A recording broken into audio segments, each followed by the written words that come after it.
السلام علیکم۔ امریکہ میں انتخابات بائیڈن لیڈ لیتے ہوئے نظر آتے ہیں اور دوسری طرف ایک لیگل بیٹل اور سڑکوں کے اوپر فسادات کی کیفیت بھی نظر آتی ہے۔ اور پاکستان کے اندر آ جائیں تو آج پاکستان تحریک انصاف ان کی اتحادی جماعتوں کا اجلاس تھا اور کاف لیگ جو ان کی ایک میجر پارٹنر ہے اس نے آج اس میں شمولیت اختیار نہیں کی۔ بڑے انٹرسٹنگ سچویشن ہے، اتنی تھن میجورٹی کے ساتھ پاکستان تحریک انصاف کی مرکز کے اندر حکومت ہے اور بڑی وائٹل سپورٹ ہے کاف لیگ کے ووٹوں کی پنجاب حکومت کو برقرار رکھنے کے لیے۔ اگر کسی وجہ سے کاف لیگ والے خفا ہو کر اتحاد چھوڑنے کا فیصلہ کرتے ہیں، جو ابھی وہ کریں گے نہیں آسانی سے کیونکہ ان کو بھی وزارت ملی ہوئی ہے، اس کے ساتھ وہ سٹے کرتے ہوئے جتنا فائدہ سیاسی اعتبار سے وہ حاصل کر سکتے ہیں، ایک پولیٹیکل پارٹی ہے وہ حاصل کرنے کی کوشش کریں گے، لیکن اگر کسی وجہ سے وہ دور ہوتے ہیں تو ان کے لیے بہت بڑا مسئلہ ہو جائے گا۔ یہ ایک طرف چیلنج ہے۔ دوسری طرف آتے ہیں تو ہم پاکستان مسلم لیگ نواز کی سیاست جو مجھے لگتا ہے کہ ایک رولر کوسٹر کے اوپر ہے۔ پہلے تو انہوں نے براہ راست اسٹیبلشمنٹ کو دلکارا، پھر آرمی چیف اور D G I S I کے نام لے کر انہوں نے الزامات عائد کیے، اور پھر ایک نیا ٹرن ہم نے دیکھا جب ایاز صادق نے قومی اسمبلی کے اندر تقریر کے اندر ایک ایسی مس اسٹیٹمنٹ دے دی جس کو ڈیفینڈ کرنا ان کے لیے مشکل ہو گیا، دباؤ آیا۔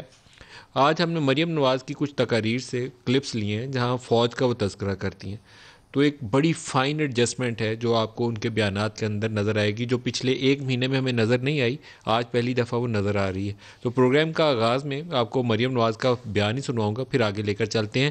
جو فوج کا تذکرہ کرتے ہوئے وہ لہجے میں تھوڑی سی تبدیلی نظر آتی ہے، پازیٹیوٹی نظر آتی ہے۔ کیا یہ ایک نئی آپشن ہے کہ ایک طرف نواز شریف للکار رہے ہوں گے اور مریم نواز ایک اچھا پازیٹیو میسج کنوے کر رہی ہوں گی؟ دیکھیے کیا کہہ رہی ہیں۔ سیاچن کا علاقہ ہے، میرا دل کرتا ہے کہ ہم سب کا سلام سیاچن پہ کھڑے ان فوجیوں کو جو دن رات اپنی جانیں بھی قربان کرتے ہیں، اپنے خاندانوں کو چھوڑ کے آتے ہیں، ان سب کو ہمارا سلام اور ہمارا خراج عقیدت پہنچے۔ سیاچن کے میرے فوجیوں، میرے بھائیوں، میرے سپاہیوں، آپ سب کو گھانچے کے عوام اور مریم نواز شریف کا سلام پہنچے۔ یہ بات یاد رکھنا میرے سیاچن کے فوجیوں، بھائیوں، کہ آپ لوگ نہ صرف ہماری حفاظت کرتے ہو بلکہ مریم نواز جیسی ماؤں، بہنوں، بیٹیوں کے سروں کا آنچل بھی ہو۔ ہم اپنی پاکستانی فوج کی بہت دل سے قدر کرتے ہیں۔ پاکستانی فوج کی جگہ ہمارے دلوں میں ہے اور پاکستان کی سرحدوں پہ ہے۔ پاکستان کی فوج کی جگہ پاکستان کے گلگت بلتستان کے پولنگ سٹیشنز میں نہیں ہے۔ مریم نواز کے ان میسیجز کا ایک مطلب یہ ہو سکتا ہے کہ ایک بات چیت کے لیے راستہ کھولنا اور اس ونڈو کو اوپن رکھنا جو نواز شریف کہہ رہے تھے کہ میں نے مستقل طور پر بند کر دی ہے۔ یہ کیسے آگے چلے گا یہ تو آنے والے دن ہی طے کریں گے، لیکن یہ ایڈجسٹمنٹ پہلے سے بہتر لگی ہے کیونکہ للکار کے سڑکوں کے اوپر ایک تنازع والی فساد والی کیفیت، اس سے بچ کے نکلنا چاہیے۔ یہ کہنا چاہیے کہ جمہوری قدریں مضبوط ہوں، ادارے اپنا کام کریں، لیکن ایسی کیفیت نہیں پیدا ہونی چاہیے جہاں ہیڈ آن کولیجن والی کیفیت نظر آئے، وہ جو نظر آ رہی تھی ہمیں پچھلے کچھ عرصے میں۔ آج پروگرام کے جو ہمارے شرکاء ہیں ان سے آپ کا تعارف کروا دوں۔ اسلام آباد اسٹوڈیوز میں ہمارے ساتھ ہیں اندلیب عباس پاکستان تحریک انصاف سے، Atta Tarar P M L N سے لاہور سے ہمارے ساتھ ہیں، اور اس کے علاوہ ڈاکٹر فہمیدہ مرزا ہمارے ساتھ پروگرام میں شامل ہو رہی ہیں۔ ڈاکٹر صاحبہ السلام علیکم۔ جی وعلیکم السلام۔ ڈاکٹر صاحبہ آج پی ٹی آئی اور ان کی اتحادی جماعتوں کا اجلاس تھا، تو کیا باتیں ڈسکس ہوئیں؟ جی سب سے پہلے تو بہت ہم سب وہ یہی تھا کہ اس قسم کی میٹنگ زیادہ ہونی چاہیے اور ہر ایشو پہ اسی طرح الائڈ پارٹیز کو آن بورڈ لینا چاہیے، اور اسپیشلی جو اس وقت ملک کے حالات ہیں، جیسے ساری اپوزیشن وہ ایک مل کے ایک اسٹریٹجی بنا رہی ہے، اسی طرح حکومتی جتنی الائڈ پارٹیز ہیں ان کو آن بورڈ لے کے حکومت کو چاہیے کہ ان کو جو بھی کاؤنٹر کرنے کی جو اسٹریٹجی ہے کہ وہ اپنے سارے الائڈ پارٹنرز کو کانفیڈنس میں لیں، آن بورڈ لیں، اور اس طرح پھر وہ اسٹریٹجی بنے۔ تو اس حوالے سے تھی، اور میرے خیال میں کس طرح کی کیا اجلاس میں اس پہ یہ موضوع زیر غور آیا کہ پی ڈی ایم نے جو دباؤ بڑھایا ہے اسٹیبلشمنٹ کو ٹارگٹ کر کے انہوں نے ہٹ کیا ہے، تو اس سے ہمیں کیسے نکلنا ہے؟ اس اسٹریٹجی کو ڈسکس کیا آپ؟ جی نہیں، ایز سچ کیونکہ یہ لنچ تھا اور ذرا ایک کیجول سا ہی وہ رکھا تھا، اور بھی بیسیکلی یہی تھا کہ جو الائڈ پارٹیز کے ایشوز ہیں جو وقتاً فوقتاً ہم ان کے ساتھ ریز کرتے رہے ہیں، بات کرتے رہے ہیں، تو انہی ایشوز کے اوپر یہی تھا کہ سب نے دوبارہ سے ان کو ہائی لائٹ کیا اور کہا کہ اگر امپلیمنٹیشن میں جو دیر ہو رہی ہے، جو آپ کی پرومسز ہیں اور یہ جو بھی نیو سچویشن آتی ہے کہ اس کے حوالے سے کہ یہ میٹنگ ایسے زیادہ ہونی چاہیے اور ہم سب کا ان پٹ اس میں شامل ہونا چاہیے۔ کاف لیگ والوں نے خود کو دور رکھا، تو کیا جی ڈی اے کے تو ایسے ایشوز نہیں ہیں؟ کیونکہ ماضی میں آپ کے بھی ایسے ایشوز سامنے آتے رہے ہیں۔ نہیں، بالکل دیکھیں ایشوز ہیں، ہوتے ہیں، ظاہر ہے ہمیں اپنے حلقے کے بہت سارے ایشوز ہیں جو بھی اس وقت سندھ کے حوالے سے ہے کہ جس طرح ہم چاہتے ہیں کہ اونرشپ ہو اور جس طرح کے زیادہ پرائم منسٹر کو وہاں وزٹ کرنا چاہیے، وہ اونرشپ آنی چاہیے، اس حوالے سے ہم نے بالکل ریز کیے، لیکن مجھے یہ نہیں اندازہ کہ کاف لیگ کے کون سے ایسے میٹرز ہیں یا کیا وہ تھی، پر وہ بس جو بھی ہمارے کنسرنز تھے وہ ہم نے وہاں ریز کیے۔ بہت شکریہ ڈاکٹر فہمیدہ مرزا، آپ ہمارے ساتھ۔ اندرلی آپ بتائیے گا کاف لیگ کی دوری آج والے اجلاس سے کتنا زیادہ آپ کے لیے ڈیمیجنگ ہو سکتی ہے؟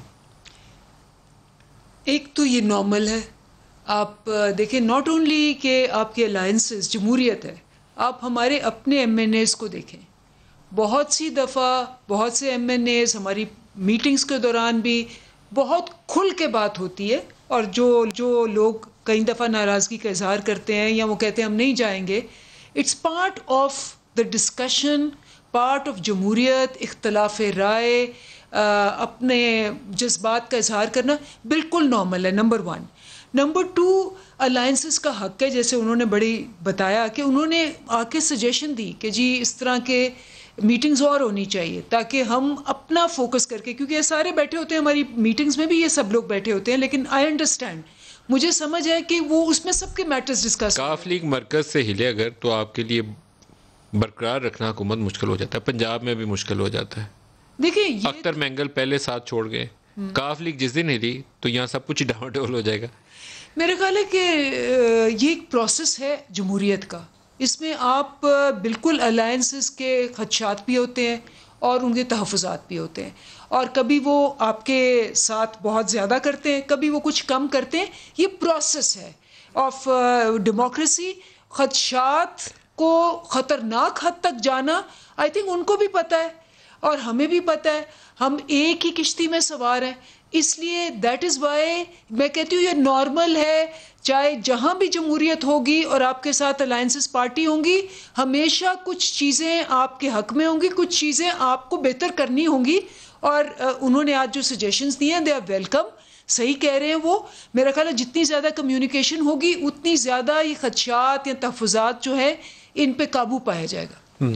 تارڑ صاحب، آپ کو کوئی موقع تو نہیں نظر آ رہا، اپرچونٹی نظر آ رہی ہے کہ کاف لیگ والے فاصلے پہ ہوئے ہیں، اور باقاعدہ اس نے مونس نے تو ٹویٹ کر کے کہا کہ ہم ووٹ کے اتحادی ہیں، کھانا کھانے کے اتحادی نہیں ہیں، تو بڑا انٹرسٹنگ ایک میسج ہے جو ان کے ایم این ایز بھی کنوے کر رہے ہیں اور خود مونس نے بھی کنوے کر دیا۔ ندیم ملک صاحب، یہ بڑا ان نیچرل الائنس ہے، اور میں سمجھتا ہوں کہ جو یہ زبردستی کی شادی ہے اس کا انجام جو ہے وہ طلاق میں ہی ہونا ہے، if I may put it in very crude words۔ Problem یہ ہے چودھری صاحبان بڑے وفادار لوگ ہیں اور ان کو اس طرح کے ایٹیٹیوڈ کی عادت نہیں ہے جس طرح کا ان کے ساتھ برتاؤ کیا گیا۔ آپ بخوبی جانتے ہیں کہ مونس لائی کی منسٹری کی بات تھی، اس کو کس طریقے سے جو ہے پولیٹیسائز بھی کیا گیا اور اس کو کنٹروورشل بنایا گیا۔ بہت بڑی کمی اس وقت یہ ہے کہ جہانگیر خان ترین صاحب کے ذمے تھی یہ ساری کوارڈینیشنز، ان کی ایبسنس کی وجہ سے، ان کی ناراضگی کی وجہ سے پارٹی میں کوئی ایسا چہرہ مورا نظر نہیں آتا جو اتحادیوں کو انٹیکٹ رکھے۔ دوسرا پرابلم ہے نیم کالنگ کا، اور یہ آپ اپنے ذرائع سے چیک کروائیے گا، چودھری برادران میں سے کسی ایک کو پرائم منسٹر صاحب جو ہیں وہ نام بگاڑ کے بھی ان کی ایبسنس میں بلاتے ہیں، یہ چیزیں رپورٹ ہوتی ہیں، ان تک پہنچتی ہیں، ایسا نہیں ہے کہ نہیں پہنچتی۔ کیا کہتے ہیں انہیں؟ اب آپ بتانا پسند کریں؟ میں آن ایئر یہ نہیں کہہ سکتا، میرے بزرگ ہیں، میں بالکل جو ہے نا جی وہ اس لیول پہ شاید نہ جاؤں جس لیول پہ خان صاحب جاتے ہیں، مگر ہیونگ سیڈ دس، حکومت کو اس بات کا احساس ہونا چاہیے کہ یہ حکومت پنجاب میں کچھ 6 سیٹوں پہ ہے اور فیڈرل گورنمنٹ میں کچھ 10 سیٹوں پہ یہ حکومت قائم ہے، اور پنجاب میں اگر چودھری برادران نکل جائیں تو پنجاب تو ویسے ہی ان کی حکومت اسی وقت ختم ہو جاتی ہے. مگر ان کا رویہ، ان کا برتاؤ ایسا ہے کہ شاید کوئی وہ جو پارٹیز ان کے ساتھ آئی ہیں ان کی اپنی کوئی مجبوریاں ہیں. مجبوریاں کسی کی نہیں ہوا کرتی، اور میں سمجھتا ہوں کہ اگر انہوں نے ٹائملی اس چیز کو نہ سنبھالا، عزت نفس سب کو پیاری ہوتی ہے، تو لوگ آہستہ آہستہ ان کو چھوڑتے جائیں گے اور ان کے لیے حکومت کرنا مشکل ہو جائے گا. اچھا، ایک طرف یہ کاف لیگ والوں نے پوزیشن اختیار کی ہے، تو جہانگیر ترین، ان سے میں نے آج پوچھا کہ آپ کی اطلاع چل رہی ہے کہ آپ پاکستان آنے کا پلان کر رہے ہیں. ابھی شام میں پوچھا ان سے، تو وہ کسی میٹنگ میں بیٹھے تھے، انہوں نے کہا کہ ہاں میں آ رہا ہوں پاکستان، تفصیل بعد میں بتاؤں گا، لیکن پاکستان آؤں گا اور اسی مہینے جلد آنے کی تیاری ہے. تو یہ ایک انٹرسٹنگ ڈیولپمنٹ ہوگی، کیونکہ شوگر کے اوپر مین ٹارگٹ جہانگیر ترین بنے تھے. شوگر ملرز باقی بھی ہیں، لیکن نشانہ ایک بنے تھے، ابھی تک ترین بنے تھے. تو کیا کوئی نئی ایسی سیاسی صف بندی تو نہیں ہو رہی پاکستان کے اندر جس کے لیے حالات ہموار کیے جا رہے ہو؟ طارق بشیر چیمہ صاحب ہمارے ساتھ ہیں، پہلے چیمہ صاحب سے بولیں. چیمہ صاحب السلام علیکم. جی وعلیکم السلام. ملک صاحب کیا حال ہے آپ؟ بہت شکریہ چیمہ صاحب. ہم تو سوچ رہے تھے آج آپ عمران خان کے ساتھ بیٹھے کھانا کھا رہے ہوں گے اور شام میں ہم آپ سے انٹرویو کریں گے، آپ آئی نہیں. دیکھیں آپ، ہم خان صاحب کے ساتھ کھانا کھا رہے ہوتے تب بھی آپ کو سے ملاقات ہونی تھی، نہیں کھایا تب بھی ملاقات ہو گئی ہے. آپ کا کام تو ہر دو صورت میں ہو گیا، ہم کھانا کھائے یا نہ کھائے. ایک بریک لے لیں جی، واپس حاضر ہوتے ہیں، ہمارے ساتھ رہیے. Welcome back. چیمہ صاحب لائن کٹ گئی تھی، آپ یہ بتائیے گا کہ آپ کی عدم شمولیت اس اتحاد کے لیے بہت بڑا دھچکا ہو سکتی ہے. کیا وجوہات ہوئی کہ آپ کو دور رہنا پڑا؟ دیکھیں ملک صاحب، یہ کوئی آج کا قصہ نہیں ہے. یہ پچھلے 2.25 سال سے یہ گریوینسی جو ہے وہ چھوٹے موٹے، اور یہ میں اگر بڑی آنیسٹلی آپ کو بتاؤں نا تو اس کو آپ 2 حصوں میں تقسیم کر لیں. دیکھیں باقی جو سیاسی جماعتیں ہیں وہ اگر ان کی اتحادی ہیں پی ٹی آئی کی، تو وہ صرف مرکز کی حد تک اتحادی ہے. ہماری واحد مسلم لیگ ایک جماعت ہے جو صوبے میں بھی اتحادی ہے اور مرکز میں بھی اتحادی ہے. اور 2.25 سال کے عرصے میں ندیم ملک صاحب ایک ملاقات ہوئی ہے ہماری قیادت کی، وہ بھی پہلے بجٹ میں، صرف پہلے بجٹ میں. اور اس کے بعد ایک کمیٹی بنی تھی مولانا فضل الرحمان صاحب کے دھرنے کے وقت، تو اس کمیٹی کا رکن بنایا گیا تھا which ended up in a very bad taste. اور اس کے علاوہ بیڈ ٹیسٹ کیوں کہا آپ نے؟ آپ نے یہ کیوں کہا کہ ویری بیڈ ٹیسٹ، یہ کیوں کہا آپ نے؟ In a bad taste in the sense کہ ہمیں نامزد کیا تھا وزیر اعظم صاحب نے چودھری پرویز الہی صاحب کو اس کمیٹی میں، اور ان کے کہنے کے اوپر چودھری پرویز الہی صاحب نے نیگوشیٹ کیا تھا مولانا فضل الرحمان صاحب کے ساتھ. ان کے کہنے کے اوپر وہ اسلام آباد جاتے رہے. اس کے بعد کچھ بدگمانی کا اظہار کیا گیا، وہ ایک لمبی سٹوری ہے، اس کے اوپر کسی دن علیحدہ ایک پروگرام کیجیے گا، اس میں آپ کو بتاؤں گا. اس میں پی ٹی آئی کے کسی ایسے دوست کو بلائیے گا اور جے یو آئی کے کسی ایسے دوست کو بلائیے گا جو حالات سے آگاہ ہو، پھر you will come to know کہ کیا ہو رہا ہے اور کیسے. لیکن بدگمانی کیوں پیدا ہوئی؟ کیونکہ یہ بات تو بڑی کلیئر ہے کہ جو پی ٹی آئی کا ڈیلیگیشن جاتا تھا، پرویز خٹک صاحب اور اسد عمر، ان سے تو مولانا صاحب مذاکرات ہی نہیں تھے کرتے، یا وہ آپ سے ملتے تھے تو یا وہ کسی اور سے ملتے تھے. یہی بدگمانی کا باعث بنی ہے بات کہ مولانا صاحب کا چودھری صاحب کے ساتھ 2-3 نسلوں کا تعلق ہے، وہ ایک عزت احترام کا رشتہ ہے. لیکن بہرحال میں اس ڈبیٹ میں نہیں جانا چاہ رہا. ہم آج کے ٹاپک پہ رہے ندیم ملک صاحب کہ اس کو ہم 2 فیزز میں لے لیں. ہم جب ان کے ساتھ گئے تھے حکومت غازی کے مرحلے میں تو ہم واللہ باخدا بڑی نیک نیتی کے ساتھ گئے تھے. آج بھی اسی نیت کے ساتھ میں بات کر رہا ہوں. ہمارے ان کے ساتھ کچھ ایگریمنٹس ہوئے تھے، وہ پہلے 2-3 ماہ میں ہمیں بتا دیا گیا کہ جی ہم ان معاہدوں کو پورا نہیں کریں گے. کیا مونس کو وزارت نہ ملنا بڑا تنازع ہے؟ نہیں جی، نہیں، آپ میری بات تو سن لیں نا، آپ میری بات تو سن لیں. گولی مارے جی، اب تو چل چلاؤ کا وقت ہے، اب تو اگلے الیکشنوں کی بات ہو رہی ہے. ارے واہ بھائی، طارق بشیر چیمہ صاحب، اتنا خطرناک بیان آپ نے ایسے آسانی سے دے دیا. آپ نے کہا یہ اب چل چلاؤ کا وقت ہے، نئے الیکشنز کی بات ہو رہی ہے. سر دیکھیں نا، میں وہ میری بات سن لیں. اگر آپ مجھے ٹائم دیں گے تو میری بات کا آپ لبے لباب سمجھ جائیں گے. جب انہوں نے کہا کہ یہ نہیں ہو سکتا، چودھری صاحب خود گئے، جو واحد ملاقات تھی اس میں چودھری صاحب نے کہا کہ آج کے بعد ہم مونس لائی کی وزارت آپ سے نہیں مانگیں گے، یہ صفحہ پھاڑ دیں. اور آج اس بات کو 2 سال کے لگ بھگ ہو چکے ہیں. کوئی آدمی یہ نہیں کہہ سکتا کہ ہم نے مونسلائی کی وزارت ان سے مانگی یا ہمارے کوئی ذاتی مطالبات. پہلا فیز تو یہ تھا گریونسز کا، وہ ہم بھول گئے. اور دوسرے فیز میں آ جائیں، جو میں کہہ رہا ہوں کہ اگلے چلا یا اگلا الیکشن، اب دیکھیں 2 سال 2.5 سال کے بعد ہر پولیٹیکل پارٹی، ہر پولیٹیکل گورنمنٹ جو ہے وہ اگلے الیکشن کا سوچنا شروع کرتے ہیں. اب یہ طارق بشیر چیمہ صاحب، آپ یہ بتائیں کہ آپ پہلے پنجاب کے اتحاد سے علیحدہ ہوں گے؟ چیلنج بنیں گے ان کے لیے؟ ہم کسی اتحاد سے بھی علیحدہ نہیں ہوں گے، نہ پنجاب کے نہ مرکز کے. ہماری میں نے کہا اگر آپ 1 منٹ مجھے دے دیں پھر شاید آپ کو سوال بھی نہ کرنا پڑے مرشد ملک صاحب. ہم نے ان کو دیکھے، انہوں نے 2 کمیٹیاں بنائی ہمارے ساتھ مذاکرات کی. ایک میں جہانگیر ترین صاحب تھے، پرویز خٹک صاحب تھے، کچھ اور لوگ تھے، اور دوسری میں تھے اسد عمر صاحب، شفقت محمود صاحب، گورنر صاحب، وزیر اعلیٰ. ہم نے بارہا ان کو کہا. اب کبھی عجیب و غریب ہم باتیں سنتے ہیں، جی مونسلائی کو وزارت نہیں ملی، یہ جی فلاں ضلع میں افسر اپنے چاہتے ہیں، یہ تبادلے اپنے کروانا چاہتے ہیں. فار گاڈ سیک آپ دیکھیں، سینس پریویل کرنی چاہیے کہ آپ اپنی گورننس دیکھیں. آپ یہ دیکھیں کہ آپ مہنگائی کا جن بوتل سے پیر آ چکا ہے. ہم نے 2 سال کے بعد الیکشن میں جانا ہے. ہم کس منہ سے جائیں گے اپنے مینڈیٹ کے ان لوگوں کے پاس جنہوں نے ہمیں مینڈیٹ دیا ہے؟ آج کیا ہوگا کسانوں کے ساتھ؟ مجھے ملک صاحب ایک بات بتائیں، یہ دلیپ صاحب آپ کے پاس بیٹھنے بڑی احترام ہے ہمارے لیے، عطا اللہ طارق صاحب بڑے قابل احترام ہے ہمارے لیے. مجھے یہ بتائیں کہ ایک واقعہ پوچھیں دلیپ سے کہ جب ان کو ووٹ کی ضرورت پڑی ہو ہم نے ووٹ نہ دیا ہو، جب سٹینڈ لینے کی ضرورت پڑی ہو ہم نے ان کے لیے سٹینڈ نہ لیا ہو. جتنی پڑی اپوزیشن سے، نون لیگ سے، پنجاب اسمبلی میں چودھری پرویز لائی کو، تو کسی اور نے نہیں کھائی، مرکز میں کسی نے نہیں کھائی، لیکن ہم نے ایک بل بھی اپنی پر نہیں لائی. چیمہ صاحب، نون لیگ والوں کا خیال یہ ہے کہ یہ دسمبر جنوری تک معاملات سمیٹا جانا ہے. وہ بڑے کانفیڈنٹ ہیں. نون لیگ والے اس سوچ پہ ہیں کہ یہ دسمبر جنوری تک معاملات سمیٹا جانا ہے. سیاست جو ہے وہ الیکشن کی طرف چلی جائے گی. آپ کو آواز آ رہی ہے؟ ہلو چیمہ صاحب، آپ کو آواز آ رہی ہے میری؟ جی اب آ رہی ہے تھوڑی. چیمہ صاحب، نون لیگ والے جو ہیں ان کا خیال یہ ہے کہ دسمبر جنوری تک موجودہ حکومت کا برقرار رہنا مشکل ہو جانا جو صورتحال ہے. تو آپ بھی اسی سوچ کے قریب لگتے ہیں مجھے.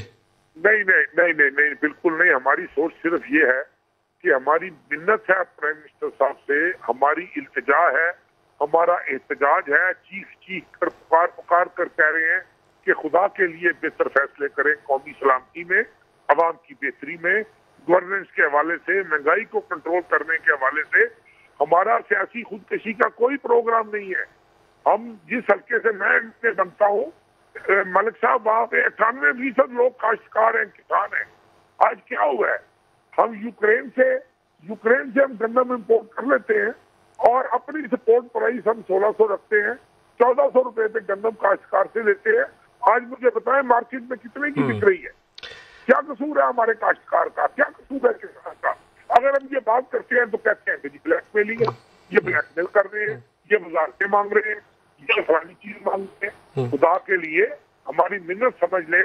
یہ آپ کے پاس پی ٹی آئی کی رکن بیٹھی ہوئی ہیں دلیپ صاحبہ، ان کی طرف سے میں دوبارہ ریکویسٹ کر لیتا ہوں کہ خدا کے لیے اپنی سمجھ کو درست کریں، نکلے باہر اور اچھے فیصلے کریں. اچھا، آج میرے پاس وقت تھوڑا ہے، نہیں تو میں نے اور آپ سے سوال جواب ابھی کرنا تھا. آپ کا بہت شکریہ چیمہ صاحب، آپ ہمارے ساتھ رہے. اندلیب، آپ اس کا پسند کریں کیونکہ انہوں نے جو جملہ استعمال کیا نا کہ چل چلاؤ کا وقت ہے، اٹس ویری میننگ فل. چل چلاؤ کے وقت سے کیا مراد ہوتی ہے؟ سیاست میں سب کو پتہ ہے کیا مراد ہوتی. میرا خیال ہے ان کی بہت سی باتیں جائز تھیں. He was right in pointing out number of things.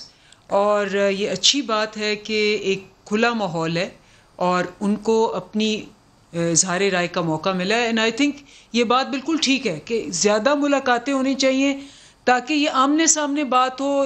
یہ جو بھی ان کے تحفظات ہیں یہ کھل کے مینشن کریں اور پرائم منسٹر بھی اور باقی بھی ان کی بات سنیں.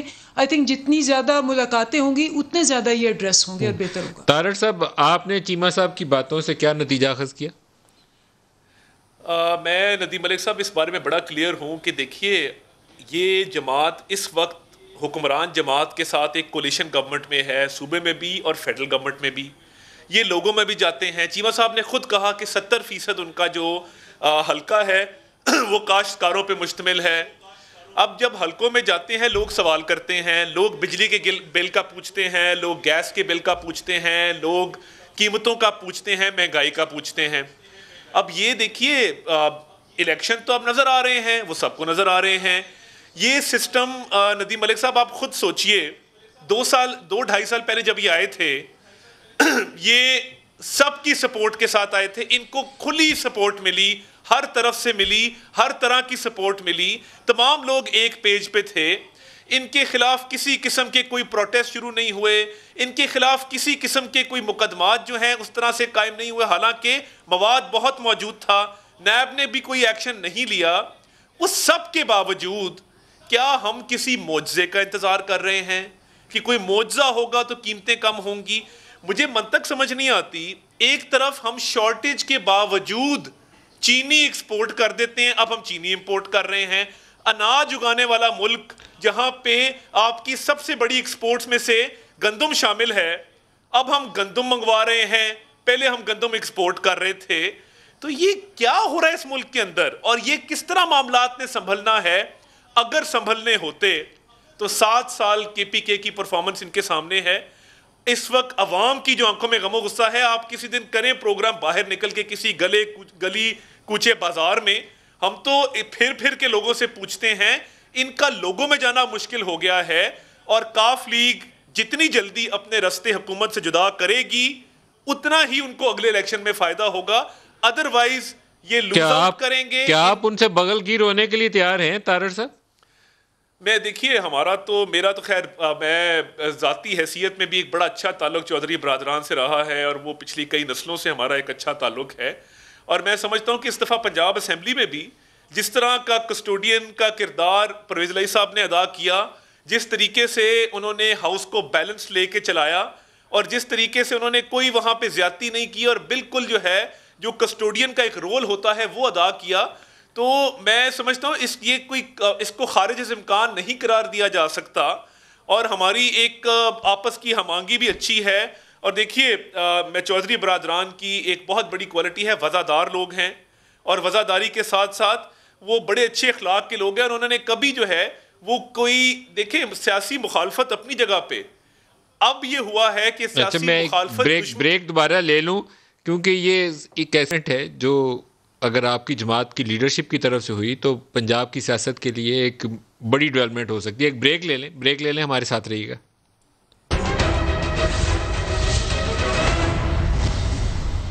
Welcome back. اندلیپ, جو ہم نے مریم کی سٹیٹمنٹ سنوائی ہیں آپ کو, وہ فوج کے حوالے سے آج ان کی انٹرسٹنگ ایک پوزیشن کو ایڈجسٹ کیا ہے انہوں نے.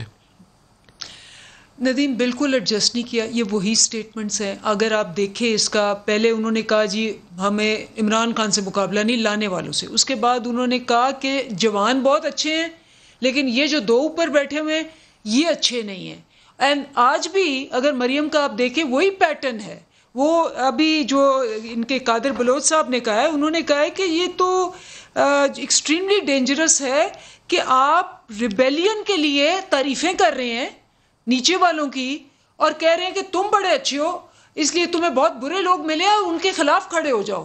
یہ بالکل وہی پیٹرن ہے, یہ وہی طریقہ کار ہے کہ ایک دوسرے سے لڑا کے فوج کی انسٹیٹیوشن کو ویک کر کے ایاز صادق جیسے بندوں کو انہوں نے سٹینڈنگ اوویشن دی ہے. مریم نے سٹینڈنگ اوویشن, ایاز صادق جس کو یہ ایڈیٹوریل بھرا ہوا ہے ٹاپ آپ کے نیوز پیپر کا کہ شرمناک لکھا ہے کہ یہ شرمناک سٹیٹمنٹ ہے, اور لکھا ہے کہ ابھی تک وہ ڈینائی کر رہے ہیں, اس کو ہیرو بنا کے کلیپ کریے. دیر از نو چینج. یہ دوبارہ میں آپ کو آج والا جو فوج کے اوپر بیان ہے نا مریم کا, جو ہم نے پہلے دکھایا جی, ایک دفعہ دوبارہ اس کو پلے کریں, دیکھتے ہیں کہ آج کہا کیا کوئی پوزیشن بدلی ہے کہ نہیں. اندلیپ کہہ رہی ہے نہیں بدلی, دکھائیے گا دوبارہ سے. سیاچن کا علاقہ ہے, میرا دل کرتا ہے کہ ہم سب کا سلام سیاچن پہ کھڑے ان فوجیوں کو جو دن رات اپنی جانیں بھی قربان کرتے ہیں, اپنے خاندانوں کو چھوڑ کے آتے ہیں, ان سب کو ہمارا سلام اور ہمارا خراج عقیدت پہنچے. سیاچن کے میرے فوجیوں, میرے بھائیوں, میرے سپاہیوں, آپ سب کو گھانچے کے عوام اور مریم نواز شریف کا سلام پہنچے. یہ بات یاد رکھنا میرے سیاچن کے فوجیوں بھائیوں کہ آپ لوگ نہ صرف ہماری حفاظت کرتے ہو بلکہ مریم نواز جیسی ماؤں بہنوں بیٹیوں کے سروں کا آنچل بھی ہو. ہم اپنی پاکستانی فوج کی بہت دل سے قدر کرتے ہیں. پاکستانی فوج کی جگہ ہمارے دلوں میں ہے اور پاکستان کی سرحدوں پہ. پاکستان کی فوج کی جگہ پاکستان کے گلگت بلتستان کے پولنگ سٹیشنز میں نہیں ہے. طارڑ صاحب، یہ کوئی تبدیلی ہے پوزیشن میں؟ کیا چیز ہے آج کچھ اور طرح کا لہجہ سننے میں نظر آ رہا ہے؟ نہیں، میں خوش قسمتی سے تمام پارٹی کے اجلاسوں میں بھی شریک رہا ہوں. سینٹرل ایگزیکٹو کمیٹی کی جو پہلی میٹنگ تھی جس میں میاں نواز شریف صاحب نے خطاب کیا تھا تو انہوں نے سلوٹ کیا تھا پاکستان کی آرمڈ فورسز کو، سپاہیوں کو، جوانوں کو، افسروں کو. مگر انہوں نے ایک لائن ڈرا کی تھی کہ وہ لوگ جو اپنے حلف کی پاسداری نہیں کرتے، حلف کی خلاف ورزی کرتے ہیں یا سیاست میں حصہ لیتے ہیں اور یہ آئین کی خلاف ورزی ہے، ہم ان کے ساتھ نہیں ہیں، ہمارا مسئلہ ان لوگوں کے ساتھ ہے. تو یہ تو پارٹی پالیسیز میں بڑی کلیئر ہے کہ ہم جو پیشہ ورانہ اپنے امور سر انجام دیتے ہیں لوگ، وہ ہمارے سروں کا تاج ہیں، ہمارے سر آنکھوں پہ ہیں. تو اس میں کوئی پارٹی پالیسی میں کوئی چیز نہیں ہے. اور ایاز صادق کے بیان کے اوپر پارٹی کی کیا پوزیشن ہے؟ پارٹی کی پوزیشن ایاز صادق کے بیان پہ بالکل 100% کلیئر ہے. ایاز صادق صاحب کے بیان کو نہ صرف ہم انڈوس کرتے ہیں، ہم اس کے ساتھ کھڑے ہیں. اس کا اگر سیاق و سباق دیکھا جائے ندیم صاحب تو آپ کو پتہ لگے گا کہ انہوں نے کیا کہا. انہوں نے کہا بھارت کی نہ جرت تھی نہ بھارت نے اٹیک کرنا تھا. ایک تو یہ بات کی. دوسرا جو اس وقت انڈین چینلز اور انڈین میڈیا پہ چلا اور وہ پھر پی ٹی آئی کے رہنماؤں نے پاکستانی چینلز پہ بات کی، کسی نے پاکستان ایئر فورس پہ ہم نے بات نہیں کی ہے. ان کی پیشہ ورانہ صلاحیت، جس طریقے سے مہارت کے ساتھ انڈیا کا جہاز گرایا، جو ہماری وکٹری تھی، اس پہ کسی نے بات نہیں کی. معاملہ انہوں نے جو کویشچن اٹھایا وہ ابھی نندن کو چھوڑنے کا اٹھایا اور اس حوالے سے فارن منسٹر پہ انہوں نے بات کی اور وہ بالکل ڈنکے کی چوٹ پہ کی. اور یہ بات انڈورس ہم صرف نہیں کر رہے، فواد چودھری صاحب نے انڈین چینل پہ جا کے اس بات کو انڈورس کیا. دیکھیے جب اس کی وضاحت آ گئی، سیاق و سباق بیان ہو گیا، تو ایاز صادق میرے خیال میں 27 فروری کے ایونٹ کے اوپر آپ کو کسی قسم کا ابہام نہیں پیدا کرنا چاہیے. اگر وہ بیان دیا تھا تو فوراً اپنی پوزیشن ایڈجسٹ کر کے وضاحت کرنی چاہیے. اس کے اوپر یہ کہیں کہ ہم تو کھڑے ہیں، پیچھے ہٹ گئے ہیں، یہ کر دیا، تو وہ آپ لوگوں کے دلوں میں شکوک پیدا کرتے ہیں. 27 فروری پاکستان کی جیت ہے، اس پہ کوئی شک نہیں ہونا چاہیے. کوئی شک نہیں، 100% اس میں کوئی شک ہے نہ ہو سکتا ہے. پوائنٹ کیا ہے، ایاز صادق صاحب کا ایک اوپینین ہے اور تھا کہ ابھی نندن کو نہ چھوڑتے. وہ اپنی جگہ سٹینڈ کرتا ہے. دیکھیے جھوٹ ہے یا سچ ہے، میں آپ کے لیڈر کے یہاں پہ بیان سنانا شروع کر دوں جو انڈیا میں بیٹھ کے انڈین چینلز کو انہوں نے باتیں کی ہیں، جو اوور دی ایئرز کرتے رہے ہیں، جو امریکہ میں جا کے بیان دیا تھا، اس کا کوئی اینڈ نہیں ہے. کیچڑ اچھالنا ہے تو بیٹھ کے اچھال لیتے ہیں دلیپ بی بی. مگر پوائنٹ یہ ہے سیاق و سباق بیان ہو گیا، وضاحت آ گئی، اس وکٹری کو کسی نے کویسچن نہیں کیا. ان کا انڈیا کے ساتھ مل کے، یہ میں آپ کو یہ ایڈیٹوریل دکھا رہی ہوں، وہ یہ کہہ رہے ہیں کہ نواز شریف، یہ ایڈیٹوریل ہے کہ نواز شریف از ایڈوانسنگ انیمی نیریٹو. تو مطلب یہ ہے کہ انڈیپینڈنٹ اینالسٹ، اس میں کوئی شک ہی نہیں ہے کہ جو ایاز صادق صاحب نے بیان دیا ہے وہ ایک پلانڈ، کرافٹڈ اور ڈیلیبریٹ بیان ہے جس نے آپ کے ہر پاکستانی کے دل کو بالکل دکھ پہنچایا ہے اور ہر انڈین کے دل کو خوش کیا ہے. اور اس قسم کا بیان دینے کے بعد کھڑے ہو کے ان کو ہیرو بنانا اور ان کو کہنا کہ جی یہ کیا بندہ ہے، یہ اس بات کا غمازی ہے کہ یہ اس ملک کے اندر بالکل کسی طریقے سے وہ جو پی ڈی ایم ہے، پاکستان ڈسٹرکشن موومنٹ، اس کا جو آبجیکٹو ہے کہ پاکستان کو ڈسٹروائے کرنا ہے. انڈیا کا بھی یہ آبجیکٹو ہے، ان کا بھی یہ آبجیکٹو ہے. وہ کہتے ہیں ہماری فوج جو ہے وہ کمزور ہے، وہ کہتے ہیں کہ جی آپ کے پاؤں کانپتے ہیں، وہ کہتے ہیں جی کہ آپ نے تو ویسے ہی ڈر کے مارے آپ نے ابھی لندن کو واپس کر دیا. یہ سارے کے سارے بیانات اور ساری پارٹی کھڑی ہے، پورا ملک دیکھ رہا ہے کہ یہ کیا لوگ ہیں، ان کے ذاتی مفاد ہیں، ذاتی مفاد کی وجہ سے سر بات یہ ہے کہ جو ان کے بیانات تھے وہ اس سے 100 گنا زیادہ خوفناک ہیں. آپ جب اپنے سیاسی مخالف کو کارکردگی پہ نہ ہرا سکیں آپ اسے چور کہتے ہیں. جب آپ کا چور اور ڈاکو کا نعرہ فیل ہو جائے پھر آپ اس کو غداری کا سرٹیفکیٹ دیتے ہیں. یہ سیاست نہ کریں. پاکستانی سیاستدان کسی بھی پارٹی سے ہو جو عوام سے آیا ہوتا ہے وہ غدار نہیں ہوتا. یہ کھیل کھیلنا بند کر دیں. نقصان اس میں آپ کا ہوگا کیونکہ باری آپ کی ختم ہونے والی ہے. اور کل کو دعا کیجئے گا کہ آپ لوگ یہ احتساب کے عمل سے صحیح سلامت نکل جائیں. آپ کے کلوزٹ میں بہت سکیلٹنز ہیں. عطا تارڑ صاحب، اندلیب عباس، آپ دونوں کا آج کے لیے اتنا ہی. اجازت دیجیے. خدا حافظ.